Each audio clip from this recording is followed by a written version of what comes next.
I can just follow up on Jackie's question about Munich. Vice President Vance's speech to the conference has ruffled quite a few feathers in Europe. What did he say to ruffle them? I don't know. You don't know what he was going to say? He's your vice president. He was talking about the freedom of speech and migration in Europe. Do you believe that European leaders have a fundamentally different view of the world than this administration's? Well, I heard his speech, and I tell you, you're talking about Also, wait a minute. You're talking about J.D. Vance? No, some other Vance. Different view of the world than this administration's. Well, I heard his speech, and I tell you, you're talking about J.D.'s speech, right? Yes, sir. Yeah. No, the other Vice President Vance.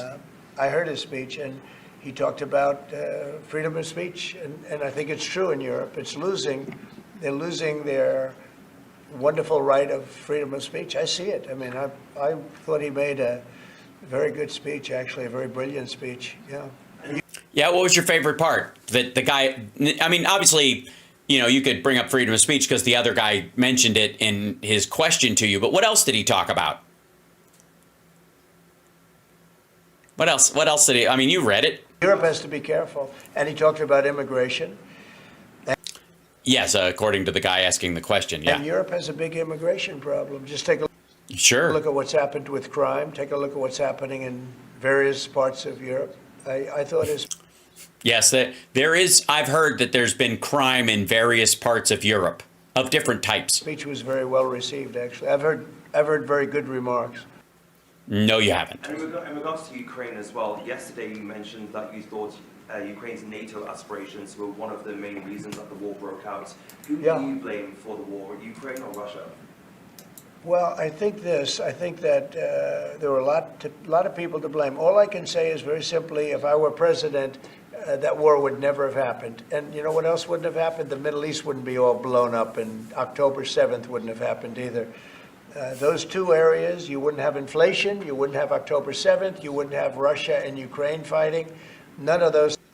Yeah, and so I wouldn't have to come up with solutions to shit that apparently I would have stopped just by being here. Apparently none of that toothpaste is not going back in the tube. I have no idea how any of this shit works. Things would have happened if I were president. Mr. President? Yeah, please. You mentioned auto tariffs the other day. Yeah. When do you plan to unroll them? Howard, I'd say over the next, sometime, or maybe around April 2nd. I would have done them on April 1st.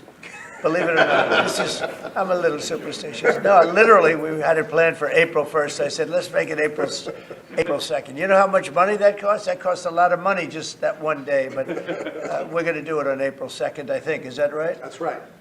Okay? Thank you. The lead prosecutor in Eric Adams' case resigned today, saying anyone who didn't press forward would be a coward. What's your reaction to that and to the overall implication that politics were at play here?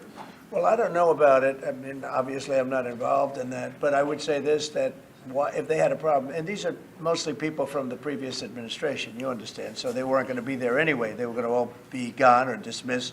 If not, they know on Tuesday they're all being dismissed. The whole country is being, because what you do is you come in and you put new people in. So when you say resign, they're going to be gone anyway.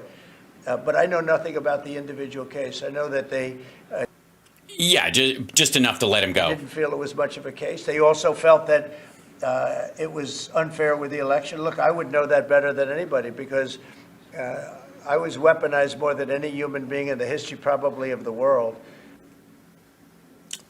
Okay, sure. He was weaponized more than any person in the history of the world. I mean, I don't even know how to argue with it. It's so absurd.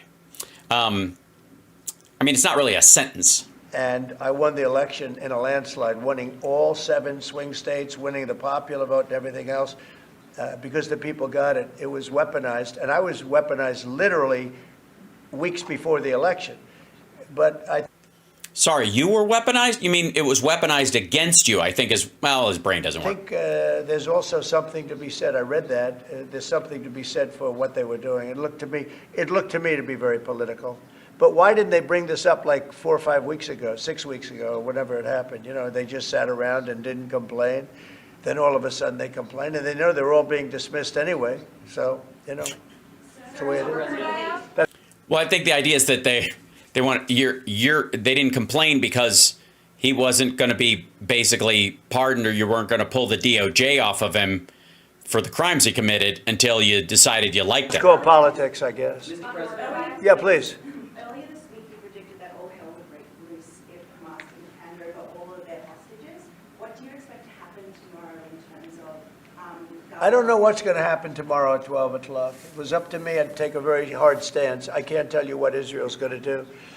But I watched the last people come out, and I looked at a before and an after picture. One guy. We saw this shit before. We was talking about the hostages, and if it was up to him, all hell would break out. It's loose. I was a big, strong, healthy guy. Could say he was a little bit overweight. He's not overweight anymore. He looks like he just came out of the Holocaust. It looks like a Holocaust picture. I've looked at him for a long time, and they've been treated very badly. The young lady came out last week. Her hand was blown off. I mean, literally, her hand was trying to stop a bullet that was headed for her face. She put up her hand. She goes like this and wiped out her fingers and a lot of her hand. Now, I would. Yeah, but that didn't happen recently. That happened a long time ago. And again, terrible and horrible, but now you care? I would take a different stance, but it depends. Look, it depends what Bibi's going to do. It depends what Israel's going to do. But and now I understand they've totally changed. Hamas has totally changed. They want to release hostages now again. But you have to see, this started by them saying, we're not going to release the hostages as we said we were. I said, good. You have till 12 o'clock on Saturday, which is tomorrow at 12 o'clock, to do it. And we didn't hear anything. Then all of a sudden, 2 days ago, they said, no, we've decided we're going to release the hostages. So, but I actually think they should release all of the hostages. Remember, they're probably as bad as they looked. I mean, I don't like to say that, but they looked real bad 4 days ago, 5 days ago when I saw them. And the young ladies that came out were treated really badly. You don't know what happened, but I do. They were treated really badly. But as bad as they look, the ones that follow probably will look a lot worse. I think they're sending out their most healthy. And they've been hit hard on that, Hamas. So they probably I can't. This is fucking gibberish. didn't want to release. But they obviously. Again, does anybody, hold on, sorry. Hamas is releasing hostages.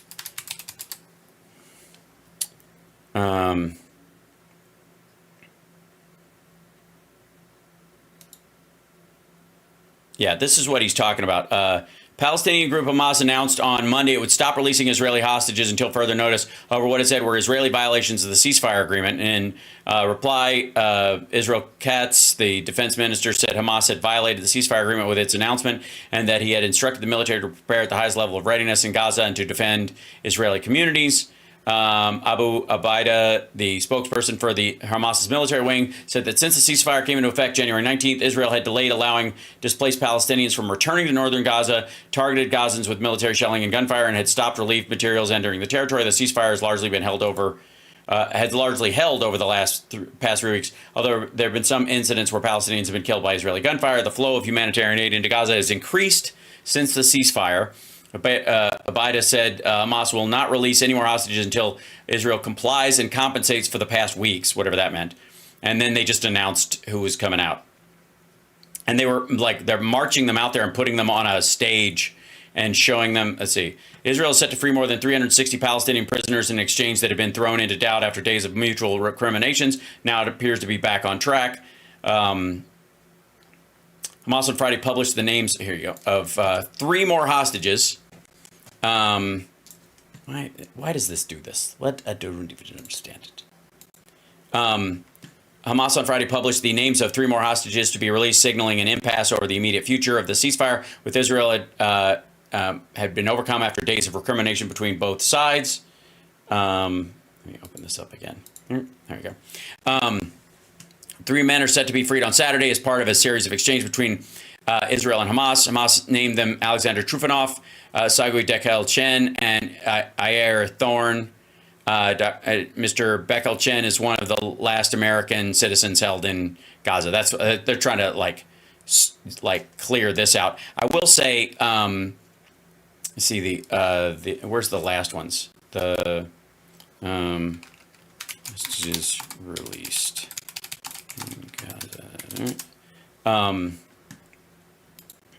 See if I can find the people they recently released.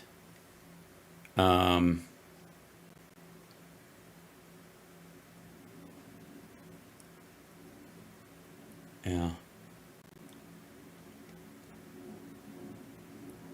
Trying to find the one of the which one is it? Where is he? One of the most recent ones.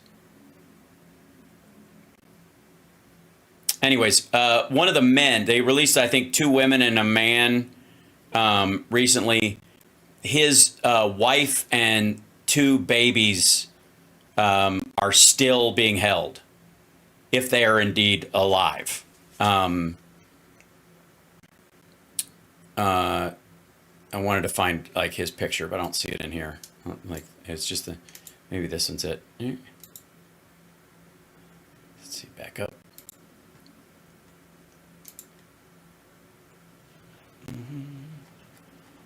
Is this all right?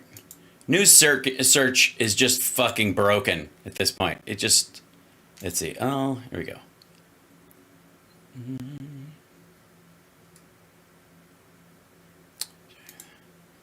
See if this is, find an image of this guy. One moment, everybody. I'm gonna find see if I can, oh, good grief. Like the number of ads you have to comb through, and it just makes it even extra gross. Let's see.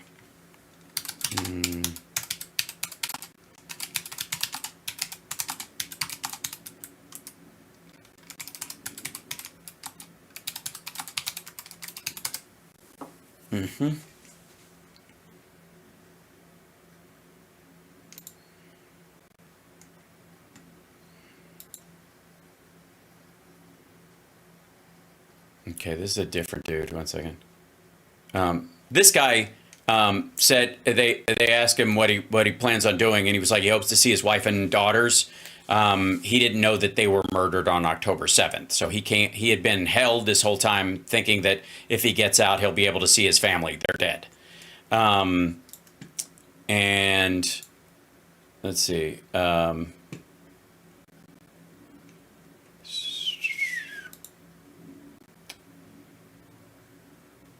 I'm a human. Click on it, you silly person. Okay.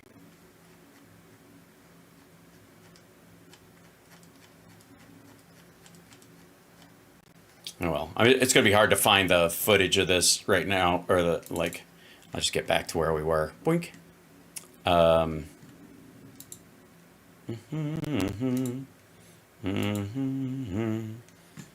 Where's this? Back to, nope. Back to this guy. There we go. They changed their mind. I said 12 o'clock tomorrow, and all of a sudden, 2 days ago, yesterday, they said they're going back to releasing. But this all started by the. Also, it's because Israel just like lined up their forces and said, we're coming. And that's what did it, not what he said. Them saying, we are not going to release any more hostages. And then yesterday, they said they are going to release the hostages. But I think they should release all of the hostages. About 75,000 workers took this deferred resignation. It's a little bit short of the 5 to 10% goal you were hoping to hit. Do you think you'll have to make up the rest of that number? In No, layoffs? look, that's 75,000 more than we would have had, and nobody knows what that final number is, because in the end, I think a lot of people aren't going to show up to work. A lot of people, they got used to staying home and quote, working. But, you know, I wonder if they had other jobs or other things. You know, they have a lot of problems with that. No, 75,000 is a lot of people. And we paid them well. You know, we gave them a lot of months of severance pay, if you call it that. But, no, I think you'll probably have some more, too, in addition. It's a big, tremendous saving for us. We want to downsize government, but make it better. Run it better, but downsize. Yeah, please. So, can I ask about the UK? I understand that you had a phone call with Keir Starmer I yesterday. did. I just signed a letter to him. He asked for a meeting, and I agreed to the meeting. We're going to have a friendly meeting. Very good. We have a lot of. All right, again, we saw this before. It's stupid. This This is the youngest hostage still held. They still have this baby. This baby has had 2 birthdays being held like below ground. I'm pretty sure his father, the baby's father, was separated from the wife and the 2 babies. Is the idea, and they weren't together. They released him, but they've still got the wife and the 2 babies. Yeah. Good times.